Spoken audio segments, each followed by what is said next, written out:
Hello, everybody. Welcome back to Scottish Independence Podcasts. And you'll see we've got a friend of the podcast, our regular guest, Marion. And the three of us have been on an Indypodcasters day out. In fact, it was a day out that Marion organised for us, and we went over to Edinburgh and did the tour of the Parliament.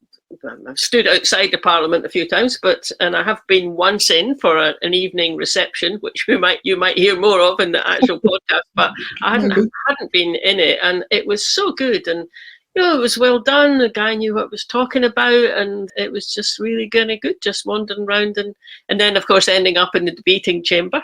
Yes, that was great, wasn't it? And if somebody wanted to go on the tour, Marion, how did you book it? Just going online as usual these days. It was before Christmas when I went online, and it wasn't till February that we managed to find a slot. So they're very popular, and I think we all understand why, because the place is absolutely magnificent, isn't it? I mean, I think the first thing I encountered, which I hadn't before, was just how the security works. I got bleeped by the security. They're very thorough, but very, very pleasant people. I just remember what happened when I went into the ladies just to freshen up before we went off on our tour, and there was lots of kids, girls from school in the toilets. And I just overheard their laughter and their fun. And one of them said, "I've got 600 questions to ask," and it was just, they were overwhelmed with the place. And in a way, I think adults can share that sentiment as well. Yeah, I think that's true. Yeah. So now we've whetted your appetite, let's show you some of the footage. So who's that then? That's Fiona, and she's got a green. Oh yes. Right, tour 2. And here's Marion also. And I'm tour 2 too. Tour 2, and you're not going to see me because I'm doing this. And look, where are we? Where all good things start in a cafe. All good things, exactly. All good things start in a cafe. Can't quite see the view out there. It's the Indypodcasters out and about again. The way that you always start off. And there's Holyrood foyer waiting for the tour to start. We were here for an evening do, which we might include some pictures of, but we thought we'd come back and do the proper tour and actually really appreciate the architecture. And here's a picture of the Parliament from above, and it's amazing, the sort of boat motifs and leaves. The architect was Enric Miralles, who designed a building growing out of the land, and he was inspired by the landscape and Rennie Mackintosh flowers and the idea of upturned boats on a beach. And sadly, Enric didn't live to see the building finished. He died halfway through the construction. And we're off on our tour. This is the view outside the windows, and you can see through to the gardens. The building is made of steel, granite and oak. And everywhere you look, there's quirky little design details. And we're coming into the garden lobby now. The roof's extraordinary in here. This is where we came for the evening reception that we were at with Revive. You'll recognise this staircase. That's where all the announcements are made, and you often see politicians running up and down them in film clips. And this corridor is often where the press take photos of the First Minister on the way in or out of the chamber. And these are the Arniston stones above the doors that came from the pre-1707 Parliament. And now we're in the debating chamber. We can never actually see that. Continue another monologue. I want to ask you if you imagine that you woke up in this place, not knowing that you are in Scotland, in Edinburgh, in the Scottish Parliament. No.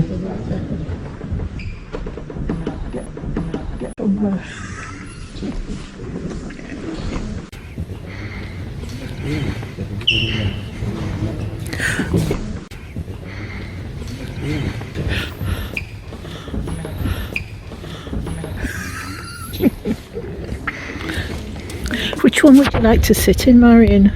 Which is the Greens ones? Oh, so they are, yeah, you can kind of remember. Standing behind Jackie Bailey.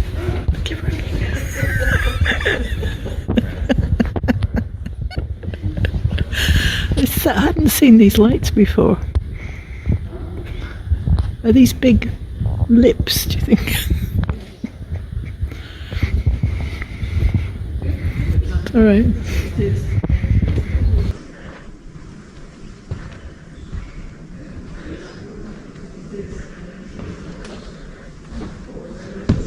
That's Marion just picking a seat out for when she becomes an MSP.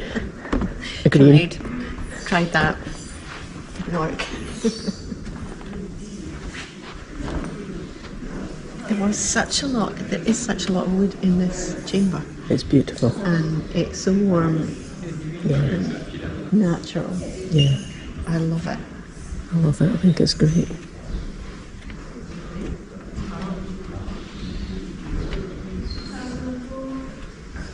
Look how these things here are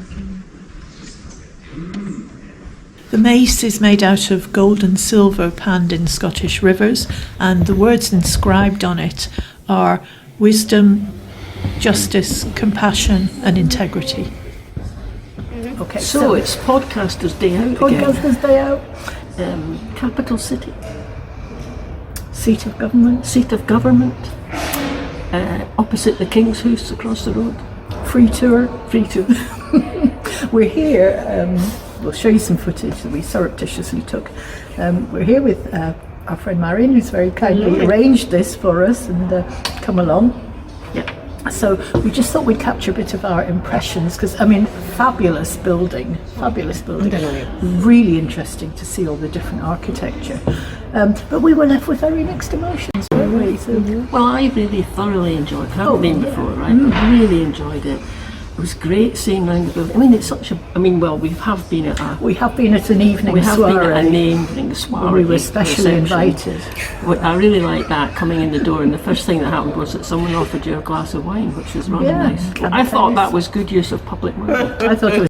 If you're a regular watcher of our podcast, you know that we attended an evening reception at Holyrood, and that was following the Revive Coalition conference that we attended. It was great to have Ariane Burgess welcome us. I just want to say thank you to Max, Amanda and Ruth for their insightful talks. So I've been to that, but I haven't actually been round the building like this, and it is such a superb. It's just superb building. I loved it.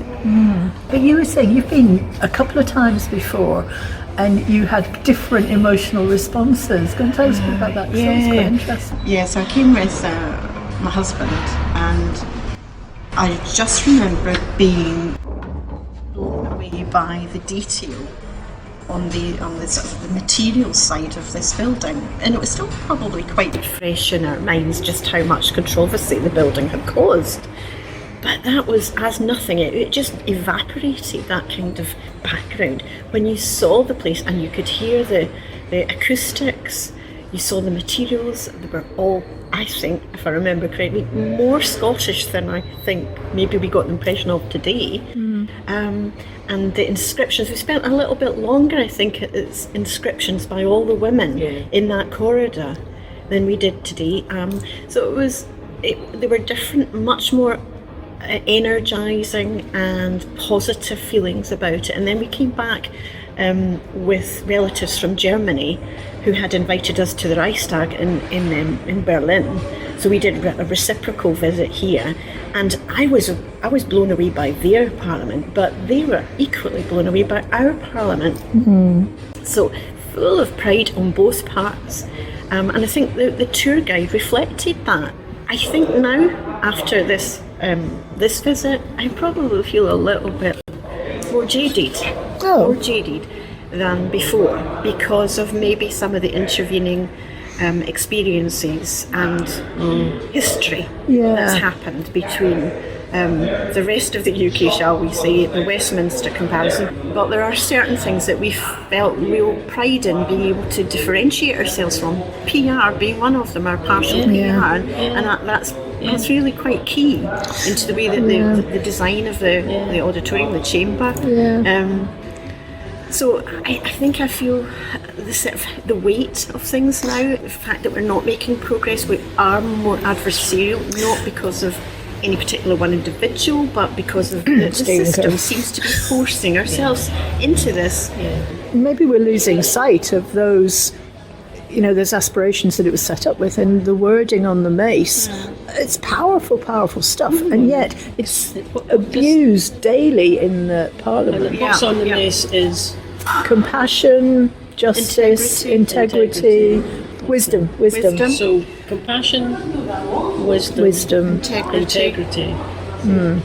What that did remind me of was, partly anyway, was the principles in which Jane Freeman set up the Scottish benefit system. So it's the compassion, the integrity, the dignity. That's the other. Fairness, dignity, and respect. Dignity and respect, and that's brilliant. It's just fantastic. And it seems to me that she definitely was an exponent of that, wasn't she? Yeah. She lived the words. Not that you got that impression from COVID inquiry when she was interviewed. I mean, That's just disgrace. it was It's an disgraceful. absolute stitch-up.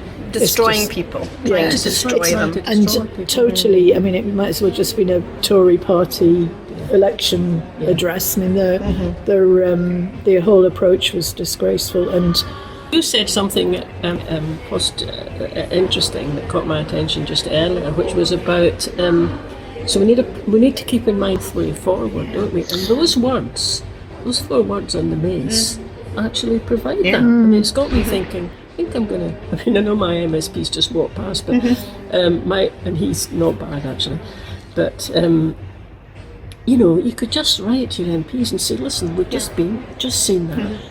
Do you exemplify that? If you please exemplify that when you say something. We're not asking you to agree, of course. No one's going to agree with all the way around. But please channel the energy of those words, exactly. and it will maybe just, if you interact with somebody in a positive way with those words in your forefront of your mind, surely that's going to have an impact on the other person. And if you're reduced to the lowest of the low, which is what the opposition parties seem to be intent on, as somebody I spoke to recently said, if they go low, you go high.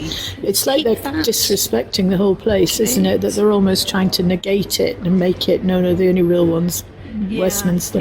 The fact that there's 3 male party leaders, 2 of whom are routinely breaking those aspirations for behaviour, because there is something aggressive and macho and male about the current discourse, which is nasty. I don't want to hear that in my Parliament. And you can bet your bottom dollar the populists don't want to hear it either.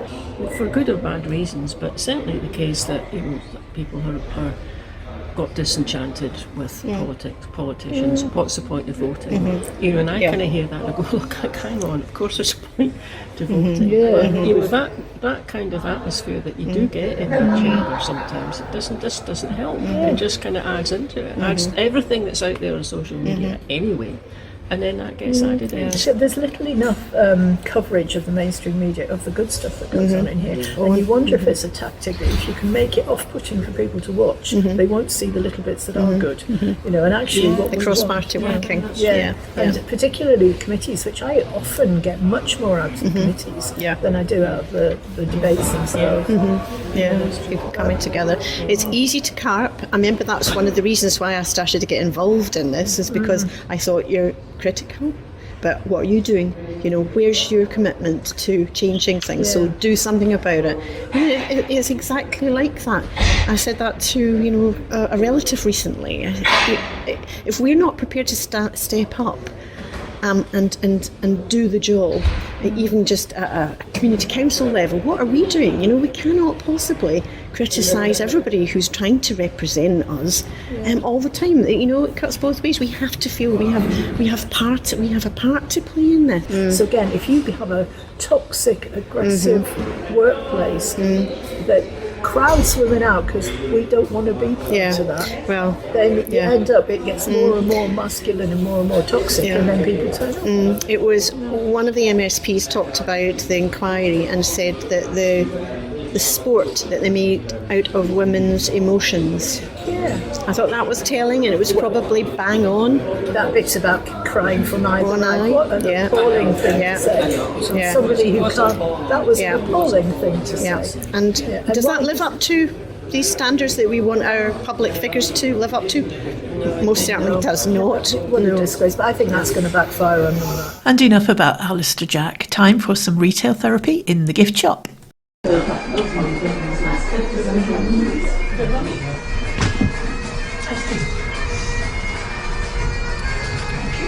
Let's go.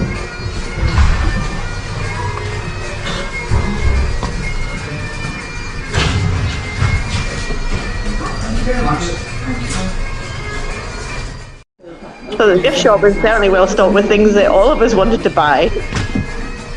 People, I think that's one of the things I always take away from the Parliament. I always come away feeling so much better for having visited. There's something really uplifting about that place. It was great, and I mean, it's got a nice cafe, and then of course we stayed on for lunch afterwards. So it was a great day. And We didn't actually film the lunch, but it was absolutely delicious. We had haggis and bacon toasting. Yeah. And then we came away with, you had parley mince and I had haggis flavoured chocolate. So And I got a bib for the granddaughter, future First Minister.